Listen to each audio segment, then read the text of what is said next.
Donc, bonsoir et bienvenue à cette séance du Conseil municipal de la ville de Baie-Saint-Paul. Nous voilà maintenant au 21 août. L'été avance quand même rondement. On se dirige lentement vers la saison automnale qui arrive à nos portes. Donc, sans plus tarder, je vais demander donc à Mme Andrea Saint-Pierre, s'il vous plaît, de procéder à la lecture de l'ordre du jour. Avis vous est par la présente donné par le sous-signé greffier de la susdite municipalité qu'une séance ordinaire se tiendra le lundi 21 août 2023 à compter de 19h à l'endroit désigné, soit au 15 rue Forget à Baie-Saint-Paul, salle du Conseil. Les sujets traités seront alors les suivants, à savoir ouverture de la séance, adoption de l'ordre du jour, lecture ou dépôt des minutes, dans la rubrique Règlement en 1, adoption finale du règlement numéro R 852-2023 ayant pour objet de modifier le règlement de zonage numéro R 630-215 dans le but de créer une nouvelle zone à vocation industrielle, parc agroalimentaire, et d'établir les normes y étant associées ainsi que d'agrandir la zone I-235. En 2, consultation publique portant sur le projet de règlement R 854-2023 ayant pour objet de modifier le règlement de zonage R 630-2015 dans le but d'agrandir la zone H-248, secteur de l'Ermitage, et de modifier certaines dispositions applicables à la zone C-15, rue Alfred-Morin. En 3, adoption du second projet de règlement R 854-2023. En 4, envie de motion d'un règlement qui portera le numéro R 855-2023, ayant pour objet de modifier le règlement de zonage numéro R 630-2015 dans le but d'autoriser l'usage de services de câbleau-distribution dans la zone H124, rue Ambroise-Fafard, et d'en régir le nombre et la superficie de plancher. En 5, adoption du premier projet de règlement R 855-2023.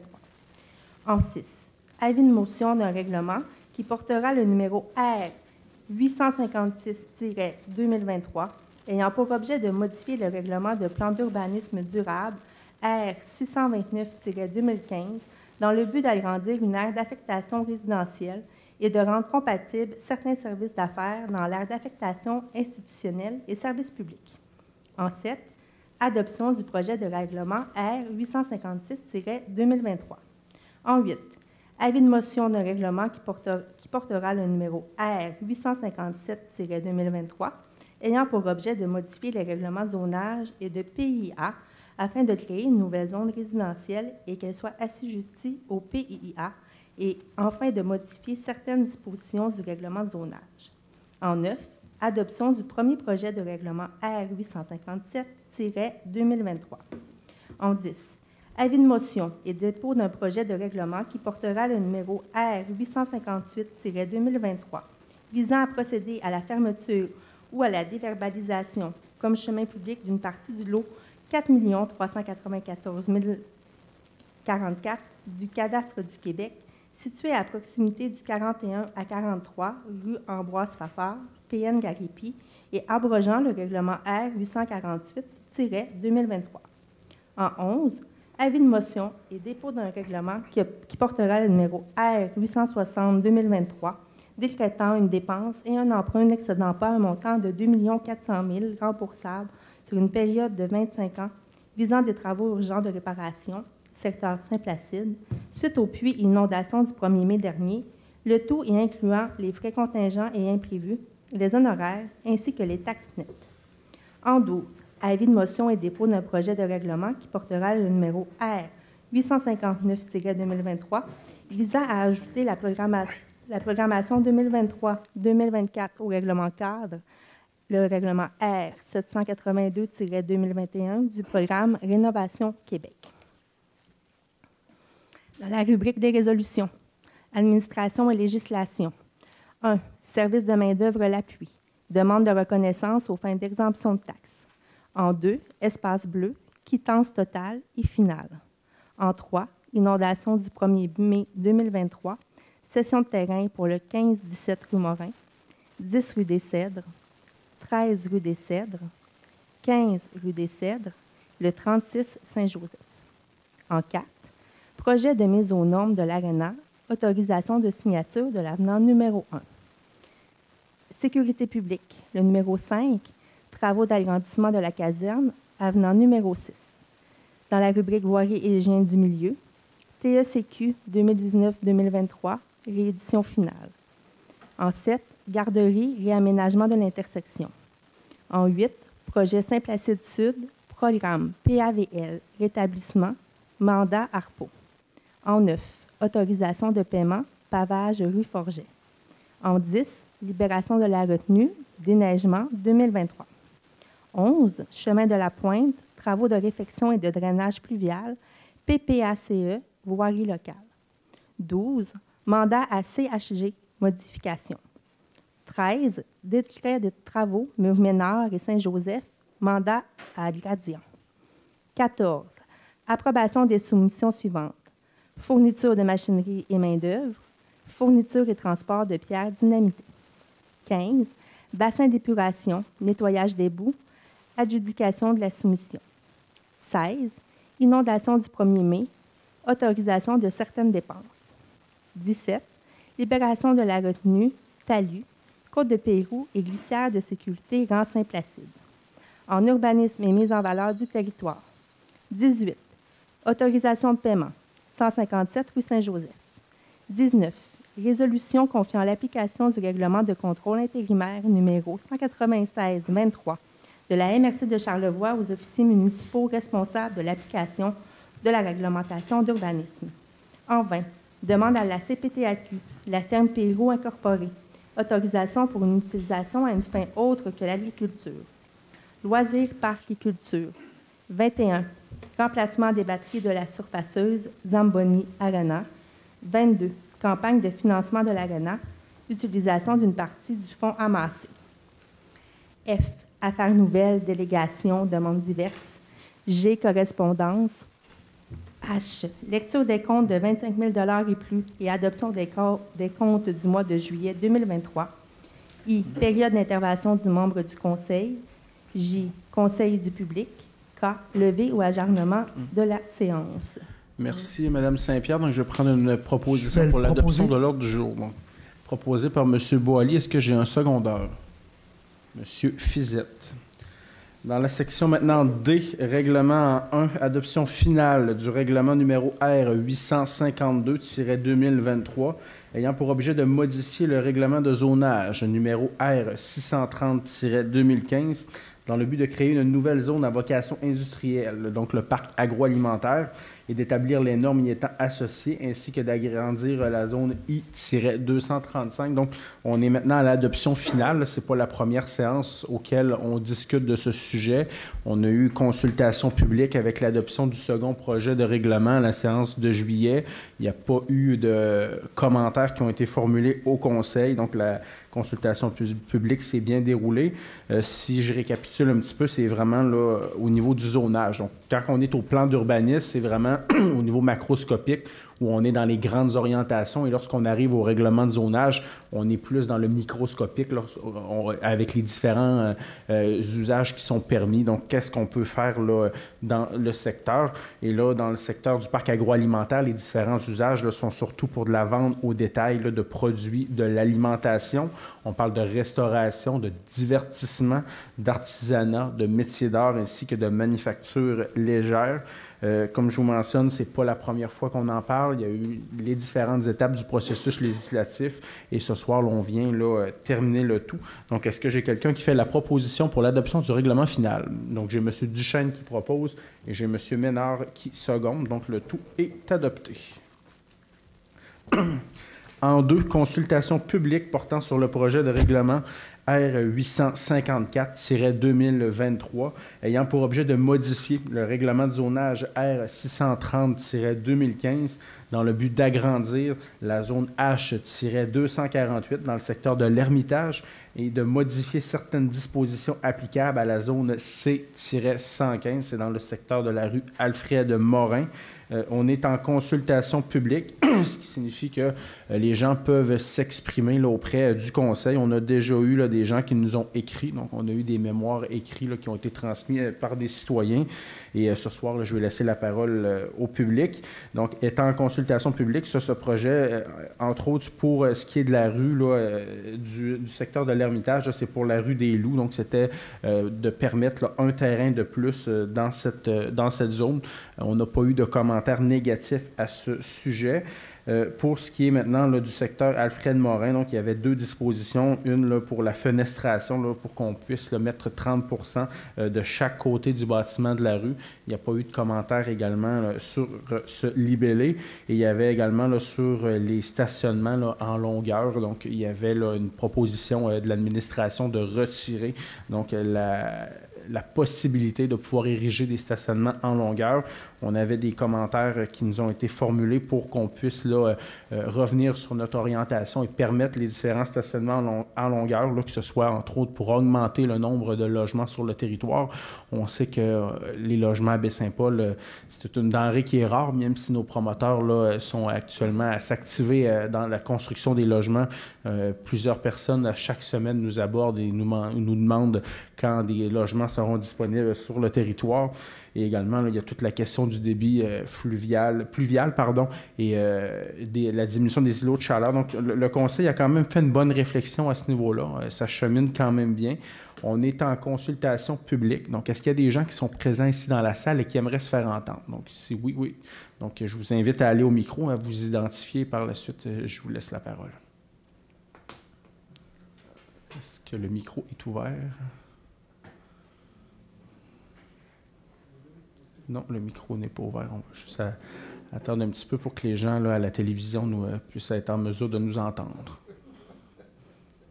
1, 2, c'est bon? Oui, je crois que oui. C'est... Oui. Bonsoir, Gilles Filion. Je veux revenir sur la question justement des stationnements. Mon commentaire est relatif à cette disposition-là en ce qui concerne la longueur maximale autorisée des stationnements. Si je fais d'abord, la réglementation actuelle nous dit que c'est un maximum de 7 mètres de longueur et un seul véhicule. Il y a un article qui mentionne qu'il ne faut pas avoir besoin de déplacer un véhicule pour être capable de sortir. C'est un peu le point de départ de la réglementation actuelle. Notre demande, c'est d'enlever la notion de longueur maximale et d'enlever aussi la restriction là, du déplacement d'un autre véhicule. Pourquoi?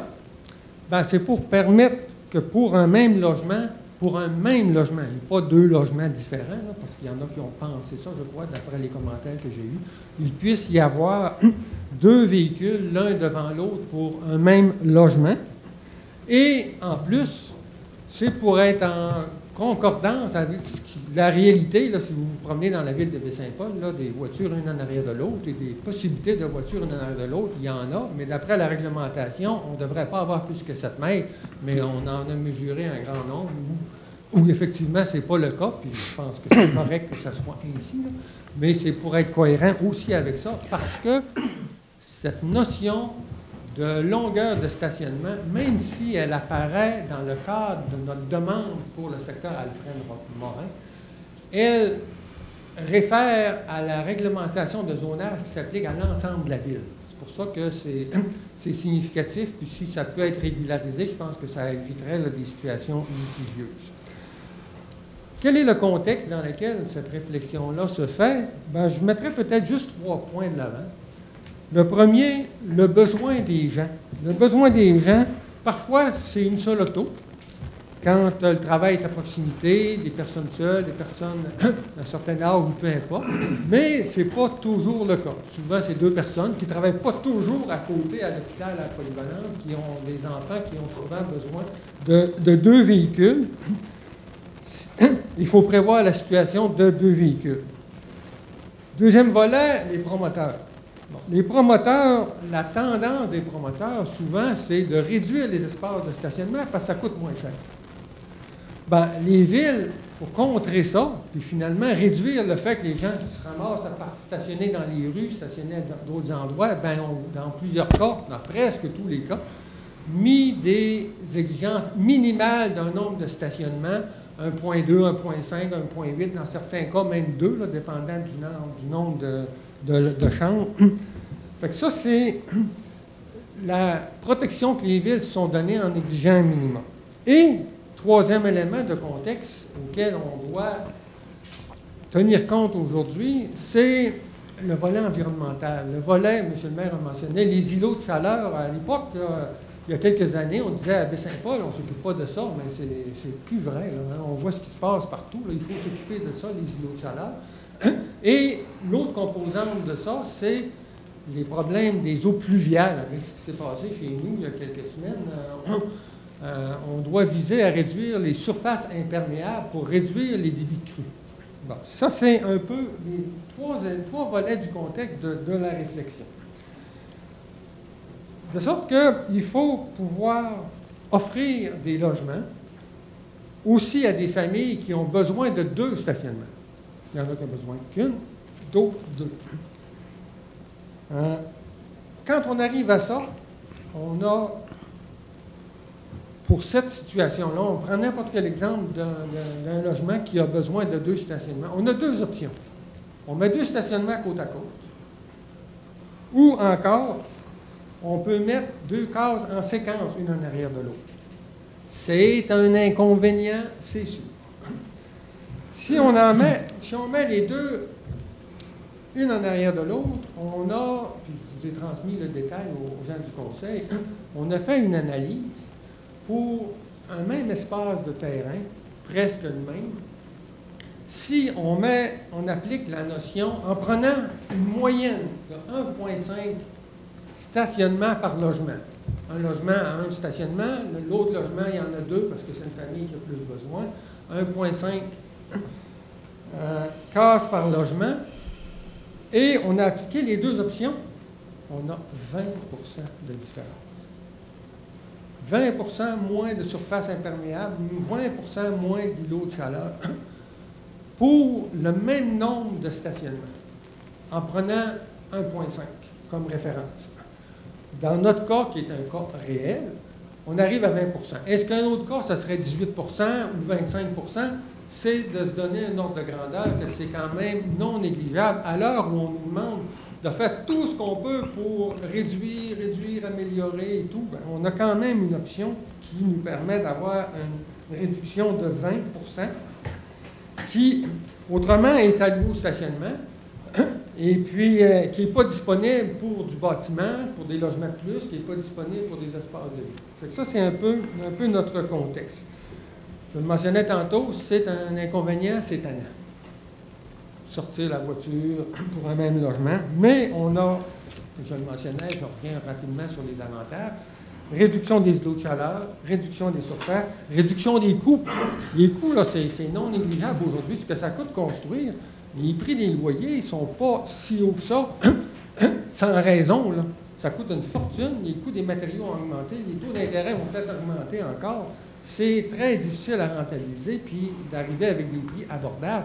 Bien, s'il y a moyen de réduire un peu du côté de ces coûts externes-là, c'est à considérer aussi. Et un autre point que je n'ai pas encore mentionné, dans le secteur qui nous intéresse en particulier, l'orientation de la ville, c'est de faire une densification. Bien, dans l'exemple qu'on donnait, là, on perd plusieurs logements. On va contre l'objectif de densification si on garde l'approche conventionnelle.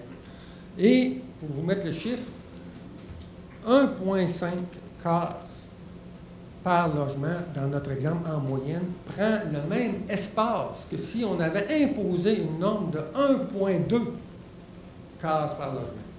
Ça veut dire que dans ce cas-là, il y a une personne sur 5 seulement, un loyer sur 5 qui a deux autos. C'est pas beaucoup. Hein? Mais, en prenant cette approche-là, du moins en la permettant, ça ne veut pas dire que on est tenu de faire ça, mais en la permettant, bien, on a ces gains-là aussi. Je vous ai mentionné tantôt qu'à Baie-Saint-Paul, promenez-vous, là, puis prenez des mesures. Je me suis promené sans aller même sur les terrains. Juste avec le pointeur laser, on peut voir les longueurs des stationnements. Là. Il y en a à plein là, qui se qualifient dans ces éléments-là. Ailleurs, j'ai fait un tour, là, je suis allé voir dans 7 autres villes. Je ne les nommerai pas. La réglementation, puis j'en ai éliminé aucune. Bien, il n'y a pas personne là-dedans qui avait, dans leur réglementation, une longueur maximum de stationnement. Toutes les villes avaient des minimums de stationnement requis pour éviter les débordements dans les rues, pour éviter que les stationnements publics soient occupés par des gens qui n'ont pas d'espace pour stationner autour. Il y en a qui vont de 1,2, il y en a qui vont jusqu'à 2 stationnements par logement, peu importe. Mon propos, ce n'est pas de discuter de la pertinence de mettre 1,2, 1,5, 1,7, c'est de dire que, de toute manière, ça prend des logements, un certain nombre qui auront 2 places, puis ces 2 places-là, peut-on donner la possibilité aux promoteurs de les mettre un arrière de l'autre et non pas à côté de l'autre. Et je crois que c'est une correction qui est souhaitable à apporter et que tout le monde en serait gagnant, sauf évidemment le locataire, mais c'est quand même mieux pour lui d'avoir 2 cases une en arrière de l'autre que de se faire dire ben, je ne peux pas te louer parce que j'ai pas 2 cases côte à côte. Là. Ben, je pense qu'on a des compromis à faire, on a des choix à faire, on a des façons de réfléchir différentes avec, comme on le mentionnait, toutes nos contraintes environnementales, nos îlots de chaleur. Il faut qu'on pense à toutes ces notions-là, puis je pense qu'on a une piste là que ça serait regrettable de ne pas utiliser, là, compte tenu du peu d'inconvénients comparativement aux avantages majeurs que cela apporte. Bien, merci, M. Fillon. C'est mon propos. Est-ce qu'il y a d'autres personnes qui aimeraient se faire entendre sur ce dossier?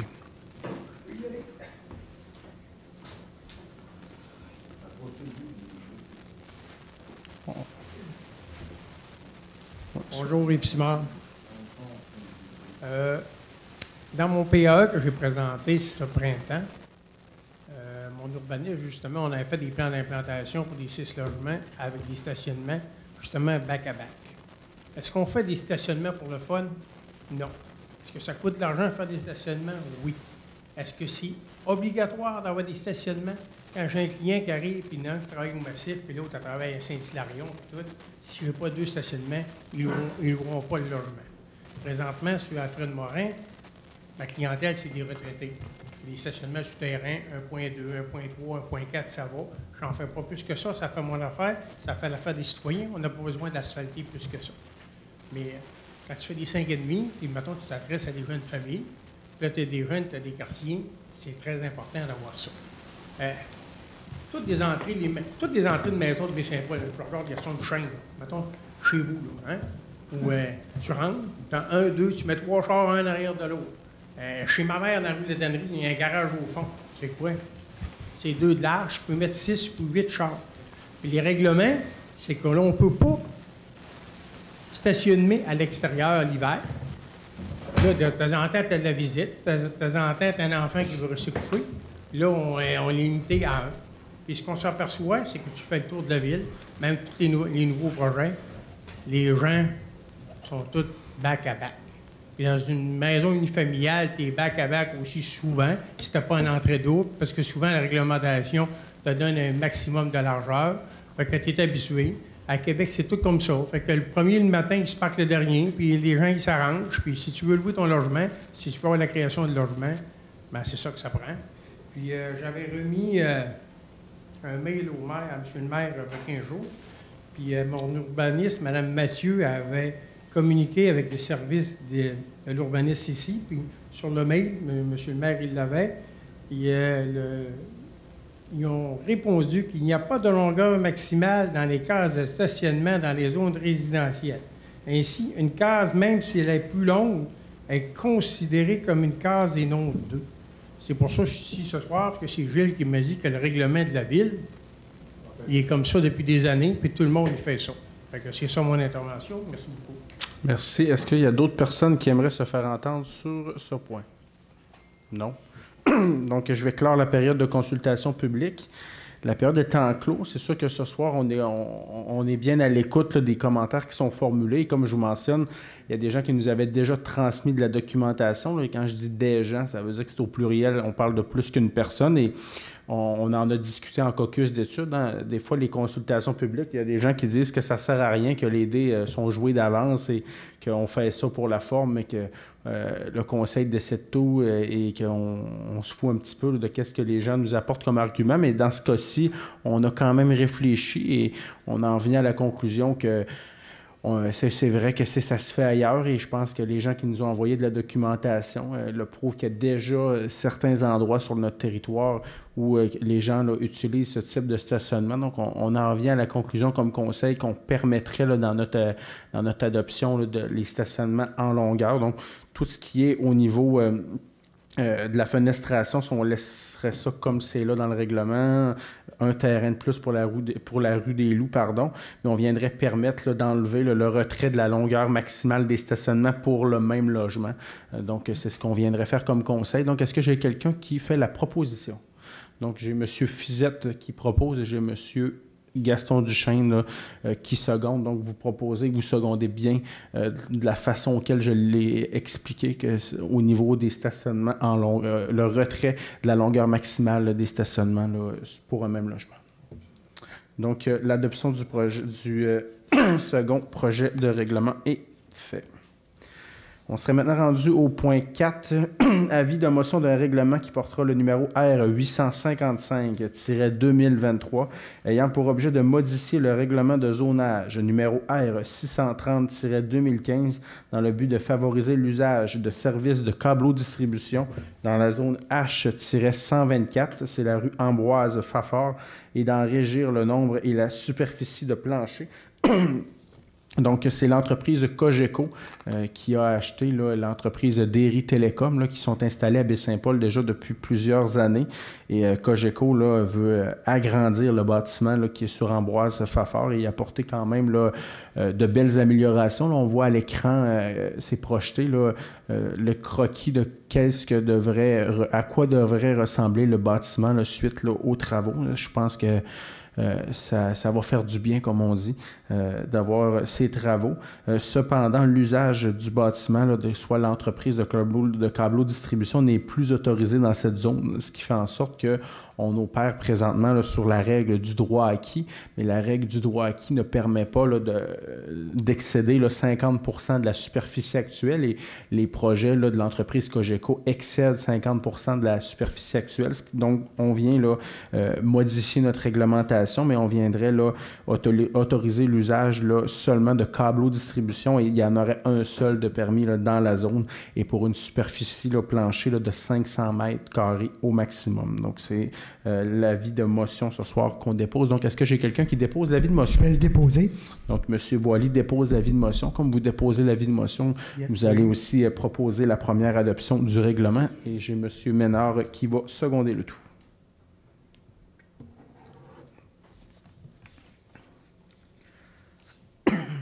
En 6, avis de motion d'un règlement qui portera le numéro R856-2023, ayant pour objet de modifier le règlement de plan d'urbanisme durable R629-2015 dans le but d'agrandir une aire d'affectation résidentielle et de rendre compatibles certains services d'affaires dans l'aire d'affectation institutionnelle et services publics. C'est un projet là, qu'on a au niveau du centre-ville également. On a la possibilité là, au niveau du plan d'urbanisme qu'on veut, là, c'est toute la question de l'aire résidentielle. Là, on en parle déjà depuis un bout, mais comme vous voyez là, sur les photos qui sont projetées à l'écran, hein, dans le secteur là, de l'ancien centre hospitalier, on voit les abords là, où la résidence là, qui est opérée là, par la SIUS de la capitale nationale, où il y a une mini-maison et il y a l'ancien stationnement là, de l'hôpital là, qui servait aux visiteurs, là, qui était communément appelé le P3, qui pourrait aussi servir dans un projet. Donc, on veut créer une nouvelle zone résidentielle pour qu'on puisse là, autoriser l'usage d'habitations multifamiliales dans le secteur. ce serait tout le secteur, là, les deux abords aussi, le grand chemin où on empruntait pour se rendre à l'ancien hôpital, là, qui serait également là, où ça serait permis là, d'avoir l'habitation, où on devrait procéder quand même à des annonces de projets, je dis bien de projets, dans les prochaines semaines, et permettre également l'aire d'affectation institutionnelle et services publics là, dans le secteur là, du centre-ville, là, que ce soit autour de l'ancien hôpital, les secteurs de Maisons-Mères. Hein. Il y a le projet de l'INRS, de l'Institut national de la recherche scientifique, là, qui a été retenu là, pour la ville de Baie-Saint-Paul, où on continue là, de franchir les étapes en vue là, d'accueillir un centre de recherche sur la ruralité dans les prochaines années à Baie-Saint-Paul. Hein. C'est quand même pas rien. C'est un très gros projet qui va faire rayonner notre ville et qui va faire rayonner l'ensemble de la grande région de Charlevoix. On parle d'une chaire de recherche universitaire, donc des étudiants là, de deuxième cycle universitaire, donc de maîtrise et de doctorat là, qui pourraient là, faire leurs études universitaires ici même à Baie-Saint-Paul. Il va y avoir des partenariats avec l'Est de Charlevoix, avec la Malbaie entre autres, mais c'est un projet qui est majeur et qui fait en sorte là, de franchir de belles étapes présentement. Là, il y a des différents professionnels là, du milieu là, qui viennent visiter à Baie-Saint-Paul et qui regardent là, pour les possibilités là, dans le futur et comment on va s'intégrer là, dans le secteur du centre-ville. Il y a des différentes étapes là, qui doivent encore être franchies, des présentations au gouvernement dans les prochains mois, mais pour l'instant, on est quand même là, très, très, très bien placé là, pour accueillir ce projet-là. C'est un projet qui est omnibus. Hein. Il y a aussi pour la MRC de Charlevoix, là, au niveau des déchets, dans le secteur Saint-Placide, où on viendrait là, permettre là, l'autorisation d'un revêtement de matériaux là, au niveau extérieur, là, un garage de toile là, pour tout ce qui est le transfert des matières résiduelles, donc des déchets. Présentement, dans notre réglementation, c'est seulement permis dans les zones agricoles, et là, on viendrait le permettre dans cette zone-là. Cependant, là, ça ne dérange pas là, grand monde, il n'y a pas de voisins là, immédiats, et on s'entend qu'il n'y a pas de résidence non plus là, dans les secteurs sanitaires là, de Sainte-Placide. Donc, nous, on trouve là, que ça fait pleinement son sens. Donc, c'est un avis de motion également. Donc, est-ce que j'ai quelqu'un qui dépose l'avis de motion? Je vais le déposer. Donc, Mme Bouchard, vous déposez l'avis de motion. Donc, comme vous déposez, vous allez aussi proposer le projet de règlement. J'ai M. Ménard là, qui va seconder le tout.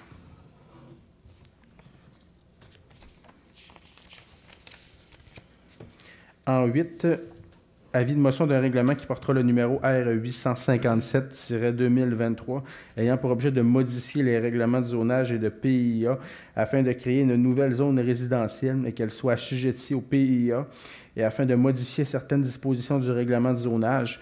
Là, on est vraiment au zonage. Tantôt, on était au niveau du plan d'urbanisme, donc c'est la même chose qu'est-ce que je viens d'expliquer là, au niveau du plan d'urbanisme. Donc, pour la rue Alfred-Morin, au niveau de l'ancien stationnement de l'hôpital, là, pour un possible projet là, en hébergement de logement, permettre les résidences également dans les deux côtés de la rue. Le secteur du centre-ville avec pour être en mesure d'accueillir là, le projet d'INRS. Il y a le secteur là, des matières résiduelles aussi à Sainte-Placide. Et il y a une composante supplémentaire qui s'ajoute, c'est de modifier les normes d'implantation applicables à certains usages hors du périmètre d'urbanisation. Donc, à l'extérieur du centre-ville et à proximité de l'emprise d'une voie ferrée pour que ces normes soient en adéquation avec celles prescrites à la MRC, au schéma d'aménagement. Donc, la MRC, dans ses règlements, doit être conforme aux orientations là, provinciales en matière d'aménagement du territoire.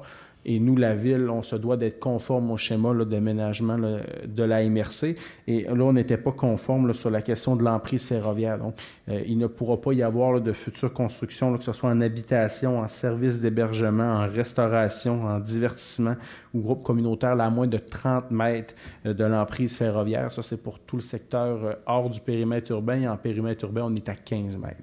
Donc, c'est un avis de motion. Est-ce que j'ai quelqu'un qui dépose l'avis de motion? Je vais le déposer à nouveau. Donc, Mme Bouchard dépose l'avis de motion, propose également le premier projet de règlement. Et j'ai M. Ménard qui seconde l'adoption du premier projet de règlement. En 10, avis de motion et dépôt d'un projet de règlement qui portera le numéro R858-2023 visant à procéder à la fermeture et à la déverbalisation comme chemin public d'une partie du lot 4 394 044 du cadastre du Québec situé à proximité du 41 à 43 rue Ambroise Fafard, PN Gariepi et abrogeant le règlement R848 2023. Donc, ceux et celles qui nous écoutent religieusement doivent se dire, je crois qu'ils en ont déjà parlé, effectivement. On avait tout adopté notre règlement. Cependant, il s'est glissé une petite coquille là, d'un chiffre là, au niveau du plan d'arpentage, ce qui fait qu'on doit là, reprendre l'adoption du règlement là, avec la bonne version cette fois-ci. Donc, on recommence le processus. Donc, c'est le dépôt de l'avis de motion ce soir. Est-ce que j'ai quelqu'un qui dépose l'avis de motion? Je vais la déposer. Donc, M. Boily.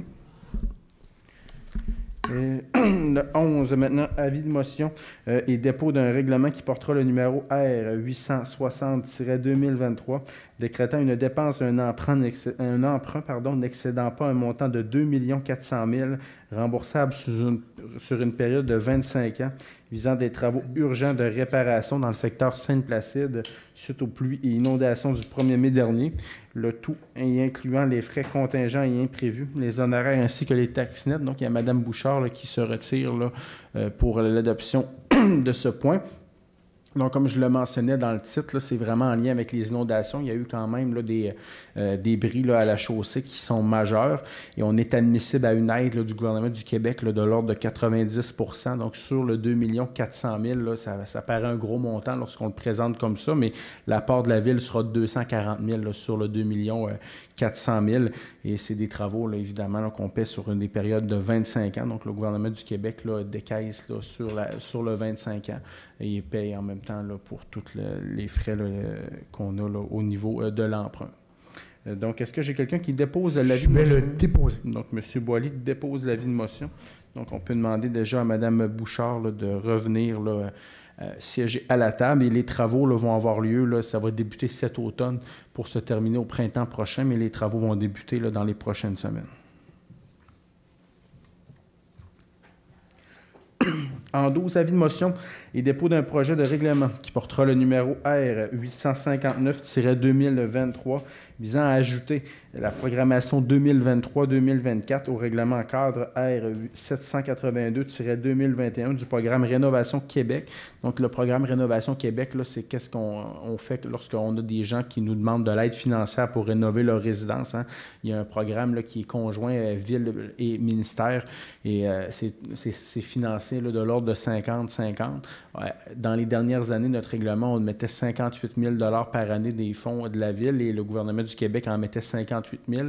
Et là, cette année, là, dû à l'augmentation du nombre de municipalités qui veulent s'inscrire au programme, au lieu de recevoir 58 000 58 000 du gouvernement du Québec, on va recevoir 28 000, ce qui fait en sorte que la Ville va mettre 28 000 et non 58 000. Et là, on se doit là, de modifier notre règlement pour faire 28 000 au lieu de 58. Et c'est pour la prochaine année, donc pour 2023-2024. Donc, est-ce que j'ai quelqu'un qui dépose l'avis de motion? Donc, M. Fizette dépose l'avis de motion. Et vous allez également déposer la première... non, c'est juste un dépôt d'avis de motion. OK, c'est juste... on n'aura pas de première adoption. Donc, c'est déposé. On est maintenant rendu à la section administration et législation. Service main-d'œuvre, l'appui, demande de reconnaissance aux fins d'exemption de taxes. Donc, les organismes à but non lucratif ont la possibilité de demander là, une exemption là, de taxes municipales pour la partie foncière. Là. Lorsqu'on arrive pour la partie des services, que ce soit les matières résiduelles, la caduc, égouts, ça, on ne peut pas accorder de crédit à ce niveau-là, mais pour la partie foncière, là, il y a un crédit qui peut s'octroyer. C'est pour une période de 9 ans. Les gens là, passent devant la commission municipale et comme municipalité, on peut là, décider là, de s'opposer ou encore là, d'appuyer. Et là, on viendrait appuyer là, la demande du CEMO, la main-d'œuvre l'appui. C'est leur bâtiment qui est situé sur la rue Saint-Jean-Baptiste, là, leur siège social et qui offre des services, entre autres là, le Carrefour Jeunesse Emploi, l'aide à l'emploi là, pour les personnes en situation de handicap, les services d'accueil aux nouveaux arrivants. Donc, est-ce que j'ai quelqu'un qui en fait la proposition? Donc, M. Duchesne, et c'est appuyé de M. Ménard. En 2, espace bleu, quittance totale et finale, donc l'espace bleu, un projet qu'on a pour Maison-Mère, un projet qu'on discute déjà maintenant depuis quelques temps. C'est le dernier versement qu'il manque là, de la part du gouvernement, donc un dernier 400 000 $ pour arriver à la somme là, du fameux 1,5 million.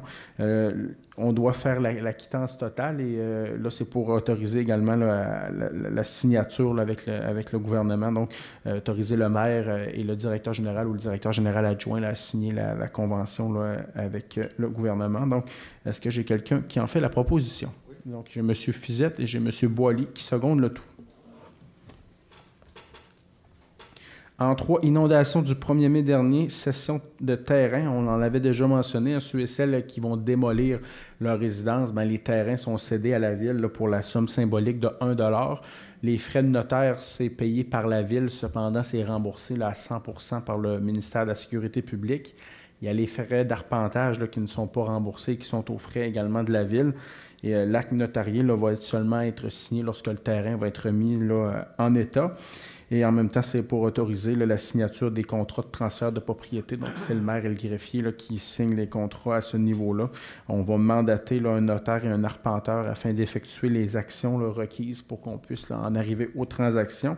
Il y a une contribution du ministère de la Sécurité publique de l'ordre de 17 200 $ et au niveau du fonds de roulement de la municipalité, là, on aurait le 9 300 $ pour un montant de 26 500 $. Le fonds de roulement, ça, il n'y a pas d'intérêt, hein, c'est de l'argent qu'on se prête à nous-mêmes.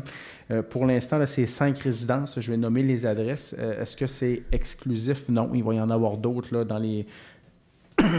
dans les prochaines semaines là, qui vont être présentées au conseil, mais le service là, de l'urbanisme et du patrimoine travaille activement là, avec d'autres résidents là, qui vont se diriger vers la démolition, mais pour l'instant, au moment où on se parle, la majorité des résidents sont en processus de rénovation. Ce n'est pas des démolitions là, pour l'ensemble. Il y a des secteurs, on l'avait dit, hein, qu'il allait avoir des démolitions, il allait avoir de la rénovation, là, qu'on ne pouvait pas avoir un statu quo là, de qu'est-ce qu'on avait avant les inondations du 1er mai. Donc, pour certains, c'est de la démolition et pour certains, c'est de la rénovation. Donc, ce soir, on a le 15-17 rue Morin, on a le 10 rue des Cèdres, le 13 rue des Cèdres, le 15 rue des Cèdres, ainsi que le 36 Saint-Joseph, donc qui sont là, en processus de démolition. Donc, ce soir, ce qu'on vient faire, c'est d'autoriser là, la ville à acquérir le terrain là, pour la somme de 1 $. Donc, est-ce que j'ai quelqu'un qui en fait la proposition? J'ai Mme Bouchard et j'ai M. Besson qui seconde le tout. En 4, projet de mise aux normes de l'Aréna, autorisation de signature de l'avenant numéro 1. On avait eu une aide financière du ministère de l'Éducation, là, du loisir et du sport de 3,8 millions qui était au niveau du provincial pour les travaux de l'Aréna. On avait fait différentes pressions au niveau du gouvernement. Lorsqu'on avait ouvert les soumissions, c'était beaucoup plus élevé que prévu. Il y avait le coût des matériaux, entre autres, là, qui expliquait la situation. Le gouvernement du Québec a quand même là, entendu nos doléances. Il y avait d'autres municipalités à travers le Québec qui s'étaient exprimées également. Et on a eu une aide financière bonifiée là, de 170 643 $ qui a été donnée par le gouvernement du Québec. Et là, comme on avait une convention de partenariat avec le ministère, on se doit là, de re-signer une convention avec le ministère avec le nouveau montant. Donc, c'est pour m'autoriser également comme maire là, à signer la convention avec le gouvernement du Québec pour la convention modifiée là, avec plus ou moins là, 171 000 $ de plus de la part du gouvernement du Québec. Donc, est-ce que j'ai quelqu'un qui en fait la proposition? J'ai M. Duchesne et j'ai M. Ménard qui secondent. En sécurité publique, 5 travaux d'agrandissement de la caserne incendie. C'est un avenant, donc des travaux, là, des imprévus en architecture et en travaux de structure. Donc, on a un montant là, de 12 610,50 $. C'est couvert là même le règlement d'emprunt. Là, c'est encore là, au budget, là, dans les contingences, les imprévus là, qu'on avait là, mis de côté pour ça. Donc, est-ce que j'ai quelqu'un qui en fait la proposition? Je vais le proposer. M. Boily propose. Est-ce que j'ai un secondaire? M. Besson. Voirie et hygiène du milieu en 6, la taxe sur l'essence et sur la contribution du Québec. Donc, on l'a utilisé là, pleinement là, pour les travaux qui ont eu lieu sur 138. Et là, ce soir, ce qu'on vient faire, c'est qu'on vient attester par une résolution du Conseil là, que la programmation des travaux comporte là, des travaux qui sont véridiques en même temps et qu'on a atteint les chiffres minimaux. Il y aura la reddition de compte qui va poursuivre là, par la suite, mais c'est vraiment l'attestation qu'on vient faire ce soir. Donc, est-ce que j'ai quelqu'un qui en fait la proposition? M. Fizette et c'est secondé par M. Duchesne. En 7, garderie, réaménagement de l'intersection. il y a la garderie la Jaune Forêt qui va ouvrir là, dans les prochains jours. Hein. L'ouverture officielle aura lieu, là, je crois, c'est lundi prochain, le 28 août. Une nouvelle garderie sur le territoire, ça, je pense que c'est quand même porteur. Hein. Lorsqu'une collectivité se développe, ça prend des emplois de qualité, ça prend également des endroits pour se loger et il faut être en mesure de faire garder nos tout-petits. Et avec la nouvelle garderie là, de 44 places qui va ouvrir, bien, on se devait là, d'aménager le secteur et on avait plusieurs personnes là, qui nous avaient témoigné là, la faible sécurité du secteur dans le secteur du Havre. Et lorsqu'on avait eu là, l'adoption là, pour que la Ville puisse permettre de diriger la garderie, on s'est engagé comme conseil à sécuriser le secteur et ce soir, là, on vient confirmer le tout. Donc, il va y avoir réaménagement de l'intersection là, dans les prochains jours, les prochaines semaines. Et c'est pour là, tous les contrats qu'on doit donner. Là, c'est quand même, on a un montant là, à Construction Saint-Gelais là, de 145 365 $. Donc, c'est pour l'aménagement de l'intersection et la piste cyclable. Et on a un mandat là, à Construction MP pour le pavage là, de 32 315 $ et le branchement là, des réseaux là, d'eau potable là, de 20 000 $ qui se fait là, à l'interne par les employés de la Ville. Il y a du financement quand même. Là, on a 37 500 $ de vélos pour la piste cyclable qui nous est donnée en subvention et on a un 20 000 $ là, de Transport Québec. Donc, il y a quand même un 57 500 $ là, sur le 145 365 qui est et plus le 32 315. Donc, il y a une partie qui est financée. Il restera là, une partie à payer, là, à même des règlements par appui de la Ville. Et c'est quand même, je pense, bien de sécuriser le secteur là, où on aura là, un arrêt supplémentaire. Est-ce que ça va déranger certaines personnes? C'est sûr. Le changement, ça dérange toujours, mais en même temps, je crois que le changement est positif. Ça va sécuriser le secteur. On va abaisser la vitesse. Et c'est plusieurs groupes populationnels qui se partagent le secteur. Hein. Il va y avoir des jeunes familles avec la garderie et on a des aînés là, avec les habitations du Havre qui circulent souvent là, à pied, en marchette ou autre. Donc, je crois que c'est quand même un pas dans la bonne direction qu'on va faire à ce niveau-là. Donc, est-ce que j'ai quelqu'un qui en fait la proposition? M. Fusette et j'ai M. Ménard qui secondent le tout. En 8, projet Saint-Placide Sud. Oui, madame, j'ai Mme Bouchard là, qui va se retirer. C'est en complément avec le projet de tantôt, avec l'emprunt du 2 400 000 $. Donc, c'est maintenant des mandats qu'on va donner là, à ARPO pour la préparation des plans et devis et la surveillance du chantier. Donc, c'est un montant là, de 38 126 $ net à ARPO. Et on a également là, pour les relevés de laboratoire là, au sol là, de 3 150 $. Donc, c'est à même là, mis dans le projet d'emprunt, donc le pré-projet, c'est dans le règlement d'emprunt. Donc, on a un montant total de 41 276. Là, c'est vraiment pour les travaux auxquels je parlais tantôt de Sainte-Placide, là, qui vont nous servir à sécuriser le secteur, à améliorer nos fossés et toute la structure là, au sol là, qui aussi en bénéficiera. Et il y a du remplacement de ponceaux là, qui va s'ajouter là, à la nomenclature des travaux. Donc, est-ce que j'ai quelqu'un qui en fait la proposition? Je vais le proposer, M. le maire. M. Boilly et j'ai M. Fizette qui seconde le tout. Donc, Mme Bouchard peut retourner à sa chaise. En 9, autorisation de paiement pavage de la rue Forgette. On a repavé la rue Forgette cet été. Je crois que ça a fait beaucoup de bien.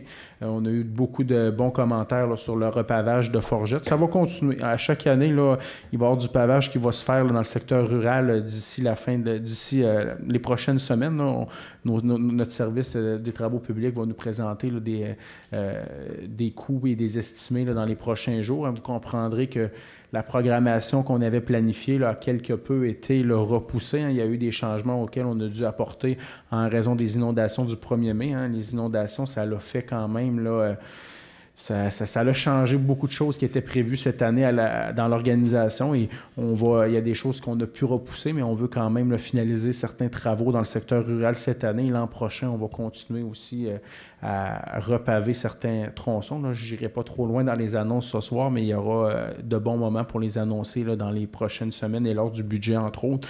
Mais c'est un des engagements qu'on avait pris comme conseil de réinvestir dans nos routes. Je pense qu'il y a eu peut-être un certain laisser-aller, mais on se doit de réinvestir dans nos routes, que ce soit autant dans le secteur urbain que dans le secteur rural. Et on va tenir parole, on va continuer à ce niveau-là. Et là, pour la rue Forget, c'était là, un montant là, de taxe nette de 178 881,18 qui était dans un des règlements d'emprunt de la Ville. Donc, c'est pour effectuer le paiement auprès des entreprises Jacques Dufour. Donc, est-ce que j'ai quelqu'un qui en fait la proposition? Monsieur Fizette. Et est-ce que j'ai un secondeur? Je vais le seconder. Donc, Monsieur Boily. En 10, libération de la retenue de déneigement 2023. Donc, c'est le déneigement du secteur urbain.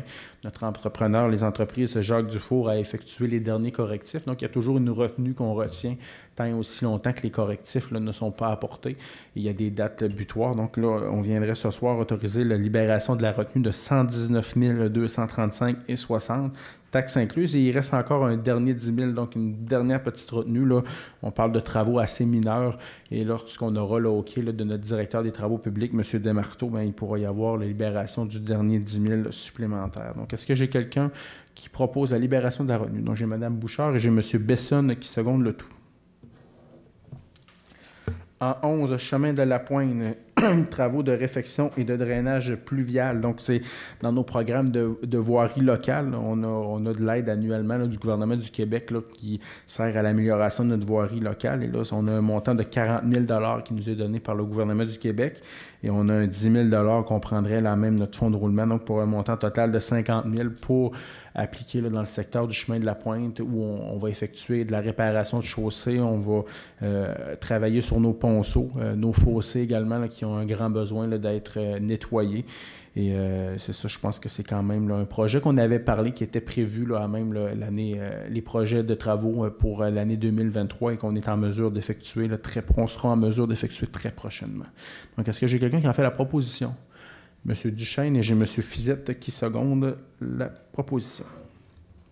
En 12, mandat à CHG, modification.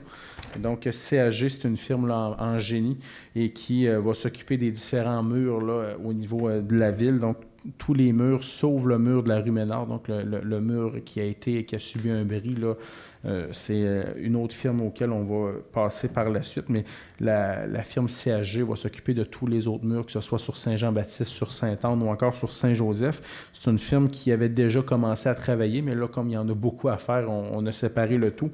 Et le mandat original, il y avait déjà eu 45 682,10 qui avaient été investis. Et là, comme on change le mandat, ça fait en sorte qu'on n'a pas de déboursés supplémentaires à effectuer et c'est vraiment là, pour les travaux là, de la première phase. Actuellement, on s'affaire à sécuriser le secteur. Il y a déjà eu des premiers travaux qui ont eu lieu. On en fait une autre série. Vous allez voir là, des pelles mécaniques là, qui vont s'activer là, dans les prochains jours. Et on parle là, de travaux d'une première phase, donc pour un intervalle autour de 24 mois. Pendant ce temps-là, il y a toujours des spécialistes qui sont sur les rivières ces jours-ci, qui regardent pour le futur. Est-ce qu'on mettra en place des bassins de rétention? Est-ce qu'on devra mettre du matériel tel que des pales planches? Est-ce qu'on devra rehausser les murs? Tout ça, il y a différentes solutions qui sont regardées.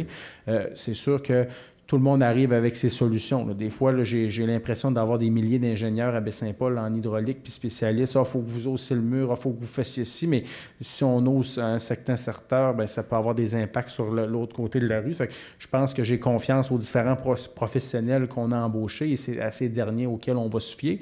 On n'est pas en Russie, là. Chacun peut s'exprimer avec ses solutions, mais vous comprendrez que, comme dirigeant public, on se doit quand même de prendre des gens là, qui ont une expertise à ce niveau-là. Et c'est plus difficile qu'on le pense. Si c'était si facile, ça fait longtemps qu'on aurait donné des mandats pour effectuer pour mettre en place les solutions là, qui seront mises de l'avant pour le futur. Mais comme je vous mentionne, on y va pour des solutions qui sont sécuritaires, qui sont responsables pour un intervalle d'autour de 24 mois, donc de 2 ans. Et par la suite, il y aura des travaux là, qui seront là, mis en place pour une phase plus permanente, si on peut dire ça comme ça.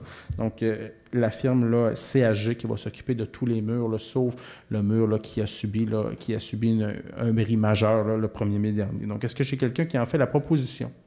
Donc, j'ai M. Fizette qui propose le tout et j'ai M. Bessonne qui seconde.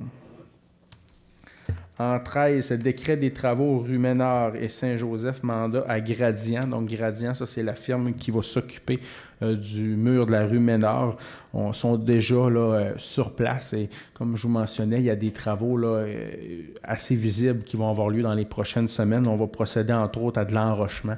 Il va y avoir là, des murs de blocs qui vont se mettre en place, de l'enrochement des membranes. Là, c'est quand même assez spécialisé comme travaux et c'est une solution là, pour vraiment là, la première phase. Et, là, on y va pour il y a eu quand même là, un règlement d'emprunt. Il va y avoir règlement d'emprunt à ce niveau-là puisqu'on a un montant total là, de 1 150 000. Pour l'instant, il y a un 400 000 là, pour qui est une partie là, qui serait subventionnée là, par le ministère de la Sécurité publique à 75 %. Et l'autre partie, là, de l'autre 750 000 $, on n'a pas encore la confirmation, mais ça se dirige très bien pour que le ministère aussi là, en rembourse 75 %. Mais tant qu'on n'a pas les signatures, là, on y va toujours avec des scénarios qui sont plus conservateurs. Mais présentement, on est bien confiant. Là, les discussions là, vont bon train pour que le gouvernement du Québec là, rembourse le tout à même là, de l'ordre de 75 %. Et là, sur la rue Ménard, là, l'étendue des bris, là, on parle d'autour de 40 mètres, mais vraiment, ce qu'on veut travailler, là, c'est que le gouvernement nous aide là, pour vraiment la phase qui est autour de 170 mètres, là, auquel on se doit là, de procéder à des travaux plutôt majeurs. Donc, est-ce que j'ai quelqu'un qui en fait la proposition? Donc, j'ai M. Fizette, secondé de M. Ménard, donc pour les travaux à Gradient. Donc, si je récapitule, la firme Gradient va s'occuper du mur de la rue Ménard qui a été quand même là, fortement abîmé, alors que la firme CAG va s'occuper de tous les autres murs aussi où on doit faire des expertises. On l'avait dit, on prend ça dans l'ensemble. Ce qu'on veut, c'est s'assurer que l'ensemble du périmètre urbain là, soit là, en sécurité si on doit refaire face à ce type de phénomène météorologique. En 14, approbation des soumissions, donc en A, fourniture de machinerie et de main-d'œuvre, et en B, fourniture et transport de pierres dynamitées.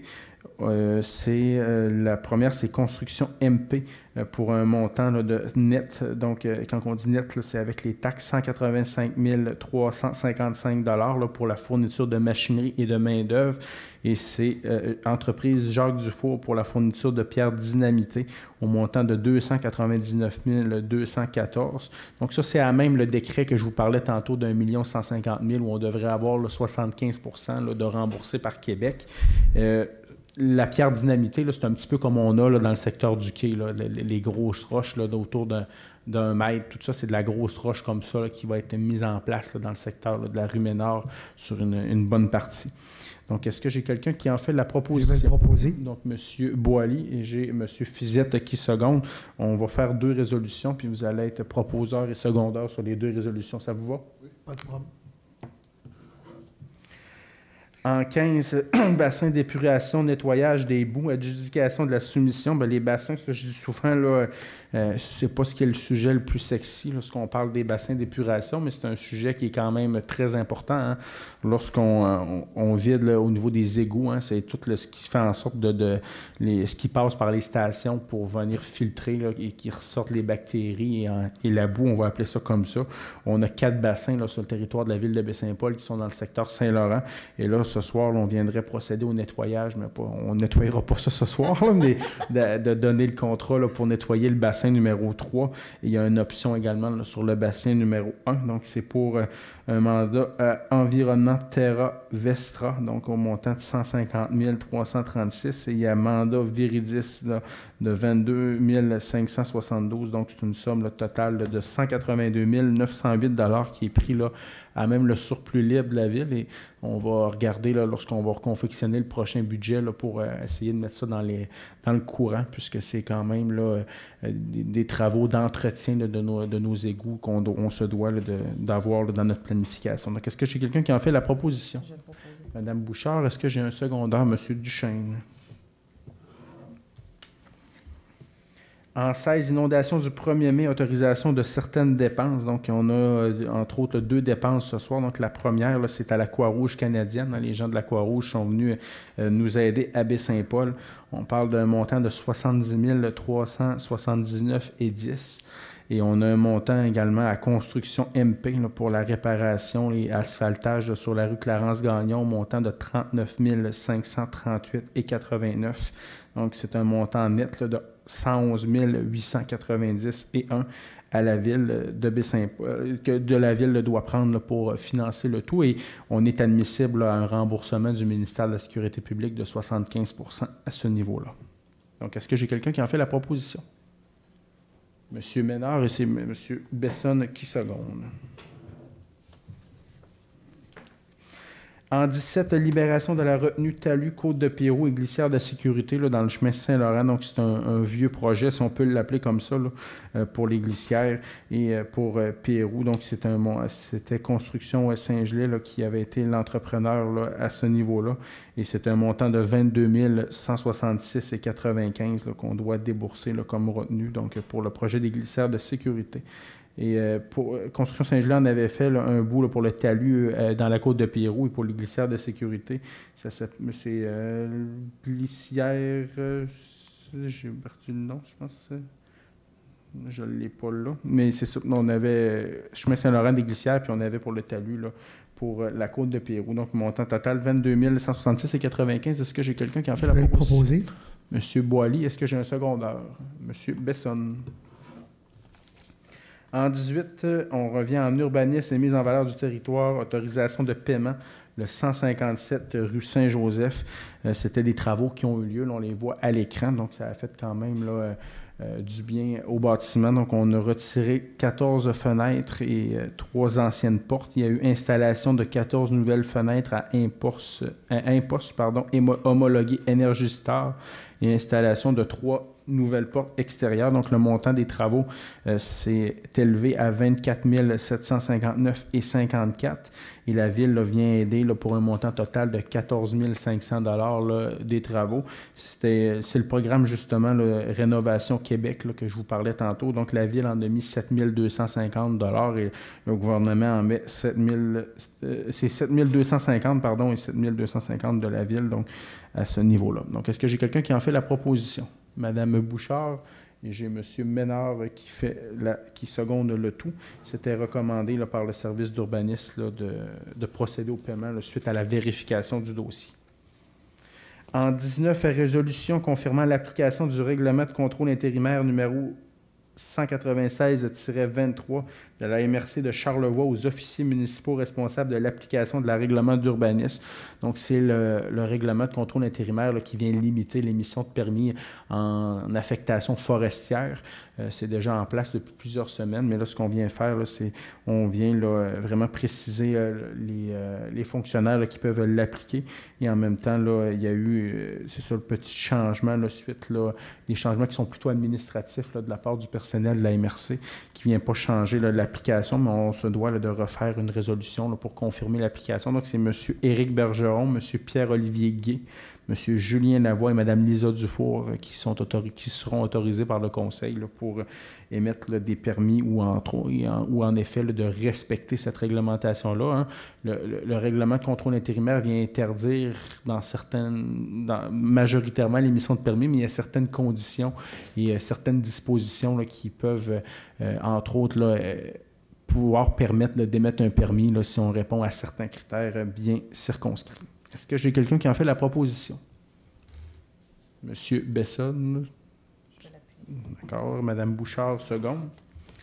En 20, demande à la Commission de protection du territoire agricole, la firme Pérou Inc., autorisation pour une utilisation à une fin autre que l'agriculture. Donc, c'est un des copropriétaire, donc M. Mathieu Bouchard, là, qui demande l'autorisation à la CPTAQ pour connecter là, par voie souterraine en électricité sa future résidence à la ferme Pérou. Donc, là, M. Bouchard là, obtiendra des servitudes de la ferme Pérou. Et comme là, c'est une demande là, d'utilisation d'un lot à une autre, à une fin autre qu'agricole, donc là, ça doit passer devant la Commission de protection du territoire agricole. Et nous, au niveau de la Ville, ce qu'on viendrait faire, c'est de les appuyer là, dans leur demande. Donc, est-ce que j'ai quelqu'un qui en fait la proposition? M. Boily fait la proposition et j'ai M. Duchesne qui seconde le tout. En 21, dans loisirs, parcs et culture, remplacement des batteries de la surfaceuse, donc la Zamboni. Les batteries là, sont déjà maintenant prêtes à être remplacées. Donc la Zamboni n'est pas neuve de cette année, là. Elle a déjà là, quelques années. Donc on viendrait là, accepter la soumission là, de Zamboni Robert Boileau Inc. au montant là, de 15 519,46 plus taxes. Donc, on n'a pas le choix. C'est dans l'entretien normal là, de la Zamboni de remplacer les batteries. Donc, ça va être pris là, à même le surplus libre de la ville. Donc, est-ce que j'ai quelqu'un qui en fait la proposition? Monsieur Ménard et j'ai Monsieur Boily qui seconde. En 22, campagne de financement de l'Arena, utilisation d'une partie du fonds amassé. Mais ça, c'est dans tout le... Qu'est-ce qu'on a amassé là, avec la vente, là, entre autres des publicités, des bancs, des bandes, des publicités sur l'Arena, tout cela. Donc, là, on viendrait prendre un montant de 30 000 dans la campagne là, pour, entre autres, là, équiper la salle des jardins en technologie, d'avoir un écran géant dans la hall, d'avoir les télévisions dans les chambres. Il y a une petite partie également là, qui va servir là, pour la journée du 23 septembre prochain, où on procédera à l'ouverture officielle du bâtiment, là, quand même en grande pompe. Les gens, là, j'en profite, là, je sais qu'il y a des gens qui vont en reparler tantôt, mais les gens de Baie-Saint-Paul et de la MRC de Charlevoix, hein, on vous invite, ça va être une journée là, qui est à ne pas manquer au calendrier. Je ne veux pas voler le punch de mon collègue, M. Duchesne, donc je vais le laisser en reparler tantôt, mais il y a un petit montant qui va être pris justement dans ce montant-là, entre autres, pour financer le chapiteau. Hein. Il va y avoir un tailgate avec un grand chapiteau. Et donc, c'est ça, un montant là, qui est pris là, même le fond de la campagne. Donc, est-ce que j'ai quelqu'un qui en fait la proposition? M. Duchesne et j'ai M. Besson qui seconde. On est maintenant correspondance, donc c'est un dépôt. Les membres du conseil en ont eu copie, ont pu poser leurs questions et formuler leurs commentaires auprès de l'administration. On serait maintenant rendu dans la lecture des comptes de 25 000 $ et plus et adoption des comptes du mois de juillet 2023. Donc, pour cette étape, je vais demander à notre directeur général adjoint et greffier, M. Émilien Bouchard, de procéder, s'il vous plaît, à la lecture des comptes. Pour le fonds d'administration, un premier compte construction MP, un montant de 206 026,67, principalement pour des travaux là, de réparation suite aux inondations dans le secteur Saint-Antoine-Nord, ensuite Saint-Jérôme, au pont. Un autre compte, construction Saint-Gelais incorporé, 88 910,77. C'est également là, plusieurs réparations dans différents secteurs de la ville suite aux inondations. Vous avez les entreprises Jacques Dufour et Fils, un montant de 406 490,94. Des travaux là, entre le 1er mai et 9 mai, les inondations dans plusieurs secteurs de la ville, Ménard, Transim, Saint-Placide, le pont Leclerc. Ensuite, Laboratoire d'expertise du Québec, 46 794,82. C'est relié aux inondations également. Ensuite, l'Association touristique régionale de Charlevoix, montant de 29 203,08, c'est la cotisation annuelle 2023. L'Office municipal d'habitation de Baie-Saint-Paul, un montant de 147 245, c'est un réajustement de la contribution de la ville. AIM Écocentre, un montant de 142 861,04. C'est relié aux inondations, ça concerne les locations de conteneurs. Aurel Harvey et Fils, un montant de 25 518,70. C'est également relié aux inondations, location de conteneurs. Durand, Marquage et Associés, 48 999,90 concernant le lignage des rues. Dernier compte de 25 000 et plus, Éric Tremblay, compagnie à numéro 80 980,54. C'est concernant la gestion des déchets dans le cadre des inondations. Ce qui fait un montant pour les comptes de 25 000 et plus d'1 223 031,46. Si on y ajoute les comptes de 25 000 et moins, ça fait un grand total pour le fonds d'administration d'1 731 227 et 12. Pour le fonds de dépenses en immobilisation, les comptes de 25 000 et plus, construction éclair incorporée, 161 431 et 61. C'est le contrat de réfection de l'ARENA. C'est prévu au contrat, le paiement. Qualité construction, 292 910 et 45. C'est le contrat d'agrandissement à la caserne. C'est un décompte numéro 9. Construction Saint-Gelais, 118 676,05. Travaux chemin Léo Cochon et des travaux dans le secteur Trécarré. Saint-Jean. Qualité construction, décompte numéro 9, 136 085 et 44, contrat d'agrandissement de la caserne. Ensuite, garage Jean-Roch Thibault, 43 572 et 68, c'est le véhicule du service incendie. Ensuite, un dernier compte, transporteur en vrac de Charlevoix, un montant de 41 823 et 54, c'est relié également aux inondations. Ce qui fait pour le fonds de dépenses en immobilisation, 25 000 et plus, un montant de 794, 499 et 77. Si on y ajoute les comptes de 25 000 et moins, ça fait un grand total de 953 418 et 36. Merci, M. Bouchard. Donc, est-ce que j'ai quelqu'un qui fait la proposition pour l'adoption des comptes? Je vais le proposer. M. Boilly, j'ai M. Besson qui seconde. On serait maintenant rendu à la période d'intervention des membres du Conseil. Donc, M. Boilly, ça va, M. Duchesne? Oui, comme vous l'avez mentionné, bien sûr, je vais faire mon intervention avec un grand plaisir qui portera sur une journée incontournable, voire une journée mémorable, soit l'inauguration de notre nouvelle aréna qui a fait peau neuve, et ça avec toute l'atmosphère qu'on y connaît présentement. Pour ceux et celles qui ne l'ont pas visité, ce sera une occasion très spéciale de venir la voir et de venir l'amélioration qu'on y a faite. Pour les plus jeunes, il va y avoir quelques mascottes qui vont être présents. Ça va être très agréable. Et je vais nommer quelques joueurs. Il va en avoir beaucoup plus, mais je vais nommer quelques joueurs. Stéphane Quintal va être présent. Patrice Brisebois, Francis Bouillon, Mathieu Dandonneau, Dave Morissette, Stéphane Richer. Sans oublier, bien sûr, Anne-Marie Desbiens, qui va être la gardienne de but pour une des deux équipes.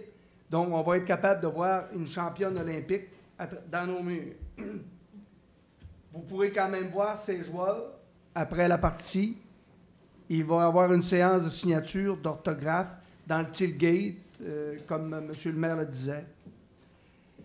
Je vais mentionner quelques points de vente parce que c'est important. Si on veut vendre nos billets, il faut mentionner nos points de vente. Le dépanneur Robin Tremblay aux Éboulements. Station-service Shell à Baie-Saint-Paul et Clermont. Hôtel de ville à l'accueil ici, il y a des billets. La page net de la ville, le site Internet, vous pouvez y aller, c'est très facile. Vous allez voir billets Arena, inauguration. L'Arena de Clermont, c'est partie prenante pour vendre des billets pour cette occasion. Et bien sûr, Sylvie Villeneuve, qui est la maître d'œuvre, qui est la responsable pour la vente des billets. Qui d'autre? Donc, moi, j'en ai à ma possession pour ceux qui en veulent, pour les éviter le déplacement.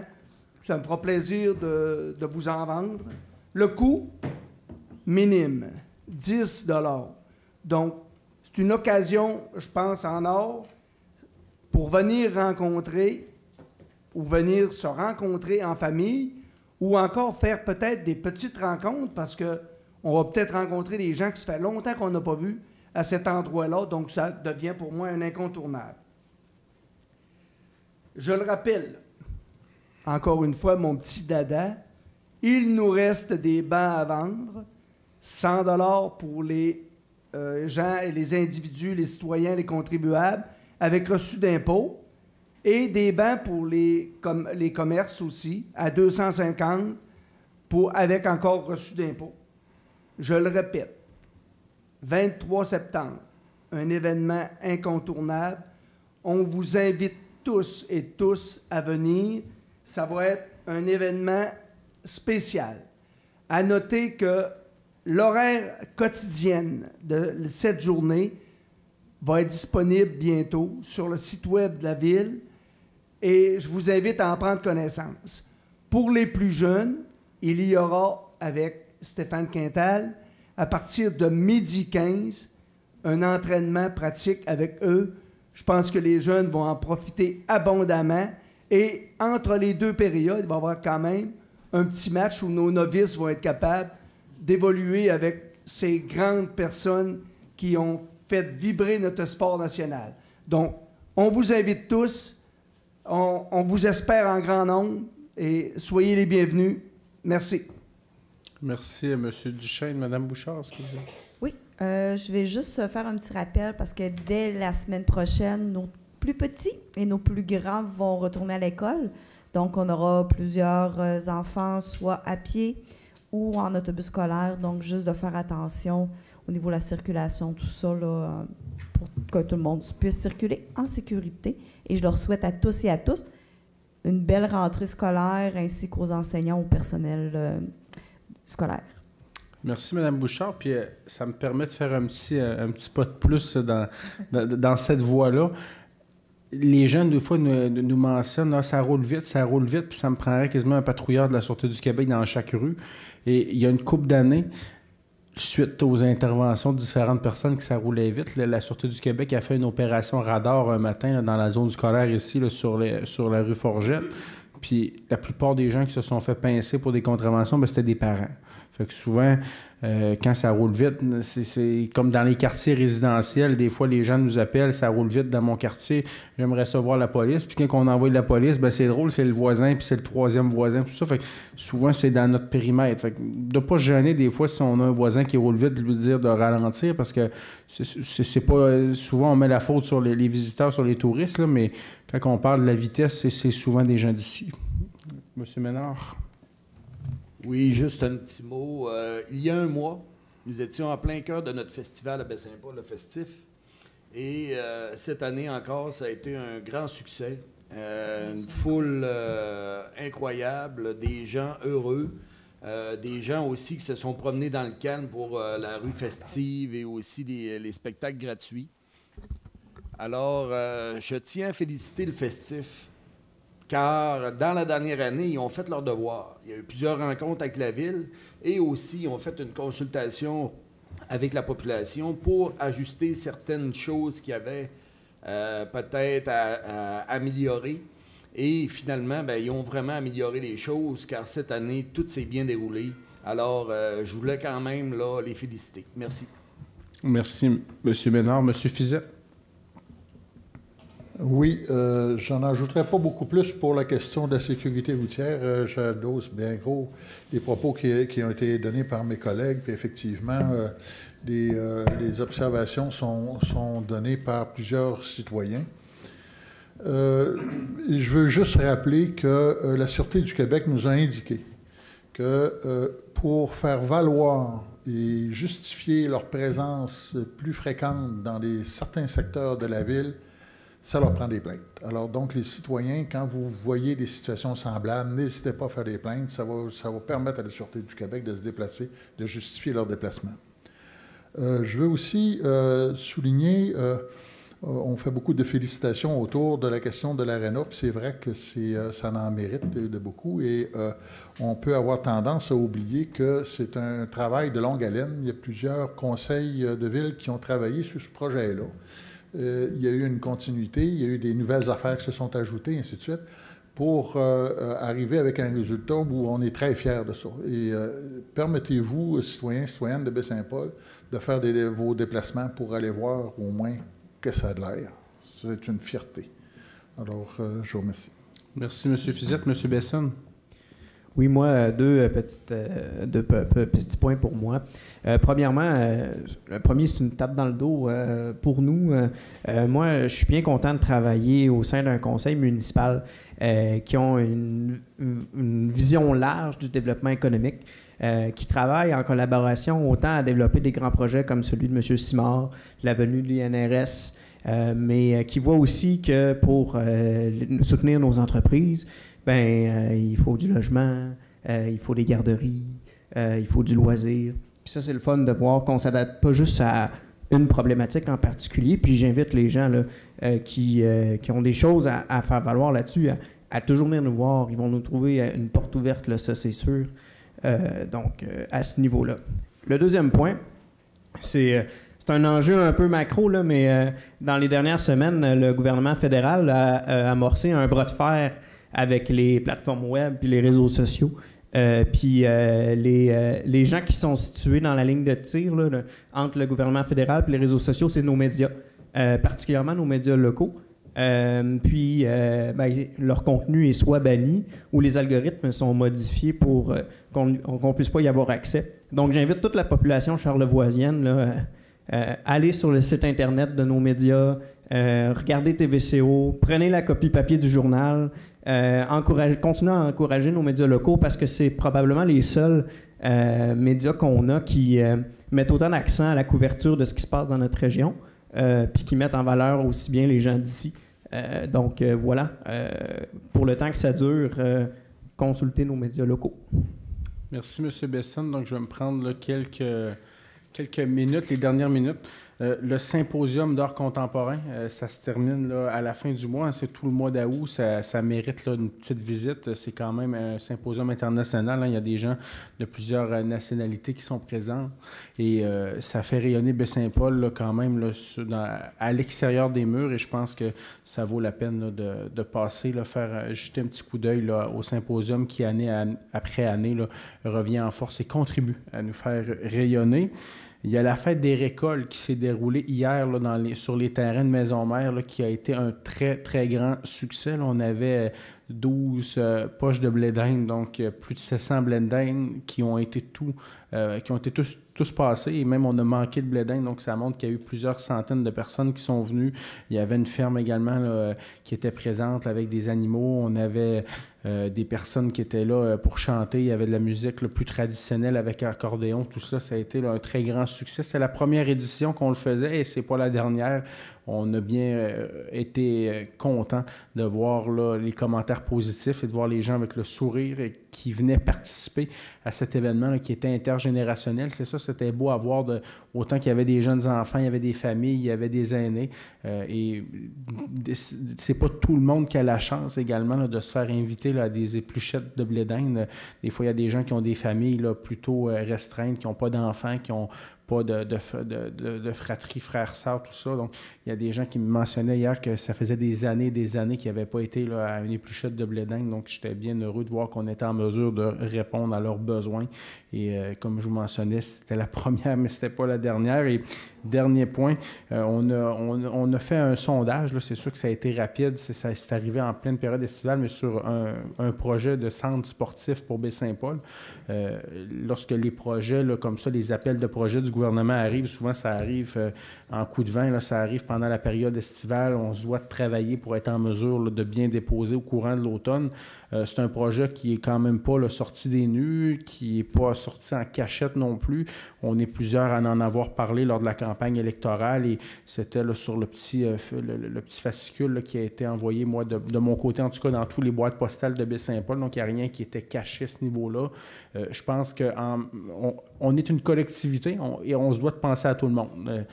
Autant on a des projets des fois pour les aînés, on a des projets pour les jeunes, des projets pour toute la famille, on a des projets en culture, des projets... Et des fois, il y en a qui ne fréquentent pas, qui me disent « ben moi, j'en ai pas besoin, je veux pas de ce projet-là ». Mais il faut penser aux autres personnes qui sont là à Baie-Saint-Paul.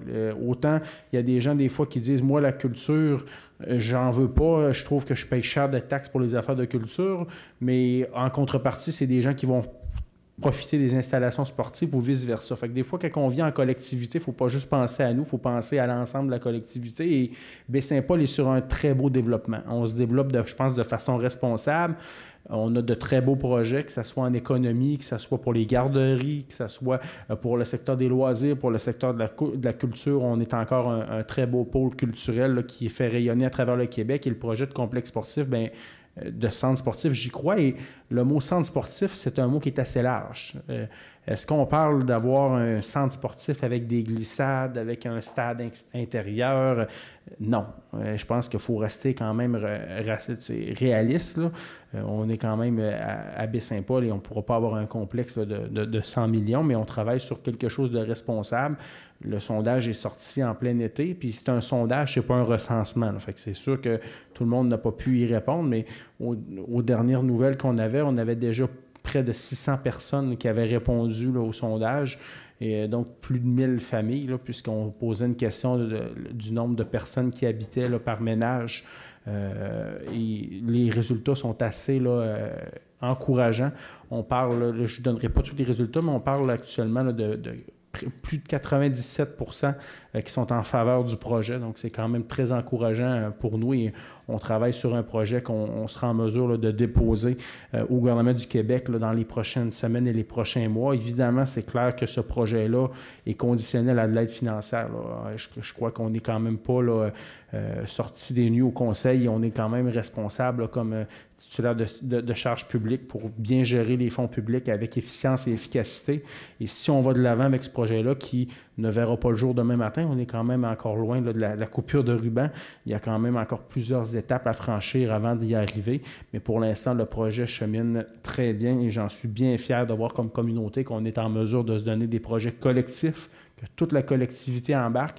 Est-ce qu'on fera plaisir à tout le monde? Ça, c'est clair que non, mais quand je dis qu'on va en politique, on ne va pas là pour faire plaisir à tout le monde. Oui, il faut se baser quand même sur une majorité, mais lorsqu'on croit à des projets puis qu'on est convaincu du bien fondé de la chose, mais je crois que c'est quand même déjà une bonne étape. Et en santé, là, je suis peut-être un petit peu rouillé, mais quand je faisais mes études, c'était 1 $ investi en prévention, c'était 5 $ d'économie en soins de santé par la suite. Ça a dû changer, peut-être même l'inflation, mais je crois que le rationnel se tient toujours et c'est un projet auquel je crois et qu'on croit comme conseil et qu'on va vous tenir au courant là, des prochaines étapes là, qui vont cheminer dans les prochains mois.